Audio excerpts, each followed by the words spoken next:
Coach, you want to make an opening statement? Yeah, great game. Awesome atmosphere.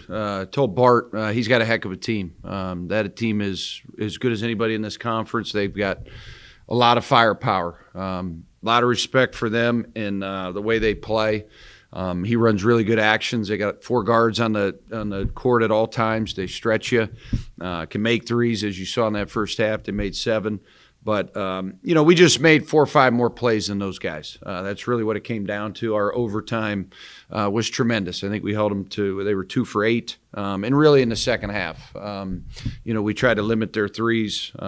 We did a much better job of that. I think they only made 3 in 45 minutes of basketball, 3 more than the first half. So got to give our guys a lot of credit. Good win, but it's going to be a very quick turnaround playing a great Green Bay team.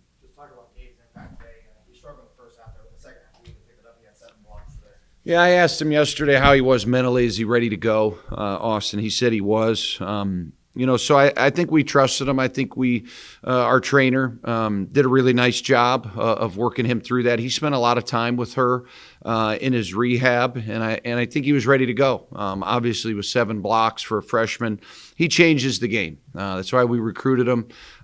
Really, really hard to score around the rim when he's in there.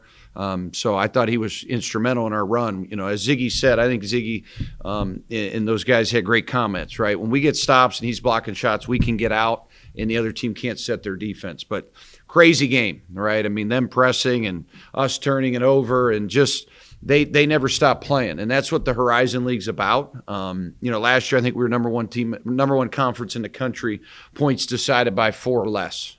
So I think it's a great learning lesson for our guys. These things are going to go to the wire. I'll probably have a few more gray hair here in the next 2-3 weeks. And obviously, you heard a lot of basketball. The game was going pretty hot and at it. Seems like it kind of very much unfolded that way with how this game started and how it is supposed to start and ended up. It's hard to tell our guys. Most of them haven't played Milwaukee. This team was in the semis. They have 4 seniors. They're a great team. Whatever their overall record, it's very misleading. I don't even look at it because B.J. Freeman didn't play a whole bunch of games. You saw what he can do tonight. We threw everything at him. He still got 24 and 7. The thing about us, he was a little inefficient. We made him take a lot of shots to get that. But those guys, Pratt and Elijah Jamison and Polian, those guys have been through this league. So I think us as coaches knew how dangerous they were. We got off to that really, really good start. And then we let up a little bit. And I think Milwaukee was resilient. You got to give them a lot of credit. And obviously, just defensively, how things kind of played out there in the first half. How did you guys, obviously Gabe saw a lot of time in the second half. You guys made that adjustment. But what else did you guys have to kind of change defensively? Yeah, just try to run those guys off the line. I thought we gave up 3 really easy ones in the first half. That transition 3, one of our wings gave up, and there was 2 others. A couple of them, Freeman and Pratt, they're 6'4", 6'5". We try to tell our guys they're going to rock you 1 or 2 dribbles, and they're great shooting off the bounce. Not many kids can do that at the mid-major level, shoot off the bounce threes. Those 2 kids can do it as good as anybody. So they made a couple of those. So I think, going to a bigger lineup, getting them to see some length, Neil, on the ball. And then when we switched or we strung the ball screen out or we dropped with Gabe, trying to give them different counters to what Bart was trying to do.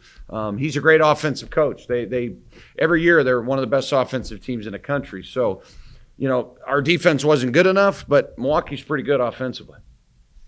Jerrod, going into the night, there was 4 Horizon League games. 3 of the 4 going in overtime. NKU beats Oakland, and Rob Morris just lost to Green Bay in overtime. Just how fun is this conference? And just anyone can beat anyone any given night. Yeah, it's probably fun for you guys, and us, you and Neil and Dana and the 3,000 fans that are out there. It's got to be wild to watch. Sometimes when you're in those situations, I just kept saying in my head, we got to do more and more situational stuff. You run out of time this time of year for practice, whether it's sideline outs, baseline outs, press breakers, ball screen coverage, ball screen offense, making reads. It comes down to which team can execute, right? And that's what the league's about. I've said all along, I think it's the best it's been. We're 4 spots. I looked today. We're 20th in the country in the net. We're 4 spots higher than the MAC, right? The MAC traditionally is a better conference than us. Some of these other ones. It's phenomenal league. So What do we have left? 6 left. We've got 3 at home, 3 on the road. It's going to be, as I told our team, you got to soak all this in. You got to be a sponge. You got to enjoy it, because as you get older, you're going to miss it, right? Damian Ergo, I can remember recruiting him. He's coming in, this weekend to be in the Hall of Fame, right? It's kind of funny, Gabe. Gabe blocking all the shots. You get the best shot blocker in school history coming in for his ceremony. I'm sure he says the same thing, right? Time flies, Oz. We have a 3-week season. Why not go play 4 weeks, 5 weeks, make this thing a special year? We got to win some close games here down the stretch. You kind of just walked to my next question. I wanted to talk about Damian being a local kid. Just how nice is that to see him getting elected to the Hall of Fame? It's incredible. I give Coach Slocum a lot of credit. Getting that kid to stay home, really, really important. You got to do that, right? We've got some young kids coming up in this area. We got to lock them down, right? They need to know that we're going to have 3,000, 4,000, 5,000 people in here every night. And to see him go in the Hall of Fame, it's going to be really neat, well-deserved. And hopefully all those people can come to the game. 1:30, we should be sold out. We should be, getting the party deck out of there. We should be lifting those bleachers up.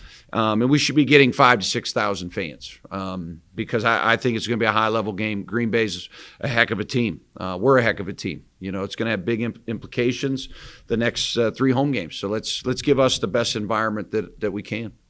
Can you expect? Go ahead, yeah. Coming off a loss and then 3 home games, what's it mean to get the first one after that? Yeah, we knew they're all going to be hard. We haven't seen these guys, Dan. Our guys haven't seen Milwaukee, haven't seen Green Bay, haven't played Robert Morris in seems like a year. So the league's a little funky on the schedule. We got to control, what we can control. Do you expect Jalen to play Saturday? I'm going to get with Emily tonight. Still hopeful that he will, but he didn't practice yesterday.